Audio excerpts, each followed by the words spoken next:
Hello বন্ধুরা, তোমরা কেমন আছো সবাই?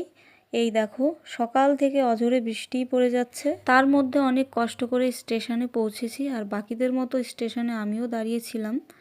আর এই যে ট্রেনে উঠলাম অনেক চাপাচাপির মধ্যে দিয়ে। মনটা এতটাই খারাপ লাগছিল ট্রেনে বসে ভাবতে ভাবতে যাচ্ছিলাম যে জানি না রিপোর্টে কি আসবে। ট্রেনের মধ্যে বসার জায়গা পাইনি, তাই এই যে বাইরের ভিউটা দেখতে দেখতে যাচ্ছিলাম। আর বসন্তের শুরুতে যে এরকম বৃষ্টি হবে ভাবার বাইরে। আর বাইরে এই কুয়াশা দেখে মনে হচ্ছে সকাল 7টা বা 8টা বাজে।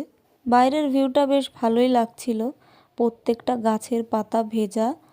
আর এই যে কিছু কিছু গাছে নতুন পাতা এসেছে, আর প্রত্যেকটা গাছে আমের মুকুল। গাছে গাছে ফুটে আছে শিমুল আর পলাশ, দেখতে আরো ভালো লাগছিল। তার মধ্যে এই যে সবুজে ভরা ধানের ক্ষেত, সৌন্দর্যটা যেন আরো দ্বিগুণ বাড়িয়ে দিল।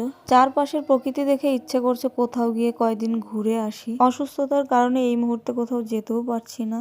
বাইরে বেরোনো বলতে এই একটু ডাক্তার কাছে আসা, এই আর কি। যাই হোক, কথা বলতে বলতে আমি নার্সিং হোমে চলে আসলাম। আর এই যে রিপোর্ট জমা দিয়ে বসে বসে পাকা বুড়িটার সঙ্গে গল্প করছিলাম।